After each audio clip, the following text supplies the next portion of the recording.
Congratulations. The Morrigan's voice croaked in my head. That was new. Neither she nor any of the Tua De Danann had demonstrated the ability to communicate telepathically with humans before. What had changed? You have survived your own death, she continued. 5 thunder gods will spread news of your demise throughout the world's pantheons, and you will finally be free to live a boring life. Could she hear my thoughts in return? Sold. I'll take it, I said, in the same way I would have spoken to Oberon. Boredom sounds great right now. Apparently, she could hear me just fine. The Morrigan waved the tip of Frogora around at the chopped pieces of faux Atticus. Are you sure this native god will rise again? Positive, I affirmed. You can't kill Coyote. Well, you can, obviously, but he just keeps coming back. That was the heart of the plan I'd made with Coyote. He'd assume my shape, die in my place, and I'd do him a favor on the reservation. A pretty big favor. This mangled flesh will reform? The Morrigan asked. Nope. Coyote's magic, like our shape-shifting, tends to ignore the law of conservation of mass. All the old ways do. Yep, he'll respawn in a completely new body, and have a brand new set of clothes to boot. I don't know how he does it. Maybe he has a warehouse full of spare brains and body parts down in First World, and a wholesale deal with Levi's. There were many versions of Coyote running around North America, but this particular iteration of the Navajo tribes was one of the oldest and most powerful. Beware Sheehan, the Morrigan said, calling me by my Irish name as always.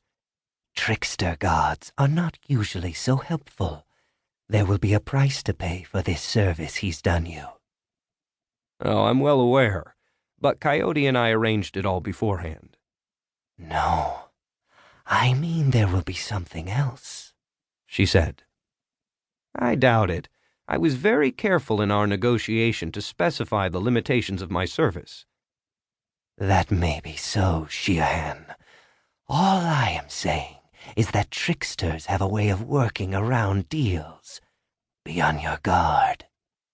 I will. Thank you for playing your part. Through my binoculars, I saw the Morrigan give a half-shrug in the rain. It was amusing. More amusing still will be bringing the news to Briet. She may be delighted to hear of my death, I pointed out. She was less than pleased when I refused to become her consort. A rich, throaty laugh bubbled out of the Morrigan. Yes, I remember. What will you do with Frogora? I asked. I will return it to Manannán mac Lir. He will be surprised, I think, and then he will spend a year reminiscing about the elder days when we forged such things. Any chance I could get it back after that? None, the Morrigan said, her tone firm. Even the tiny brains of the thunder gods would figure that one out. No, you must give it up to secure your safety. And you still have the other. Yes, that's true, I said. Moralta, the great fury, couldn't cut through armor and shields, but it killed with a single blow. I had watched it work its magic on Thor. Still, it wasn't as sweet as Frogora. I would miss that sword. But the Morrigan was right.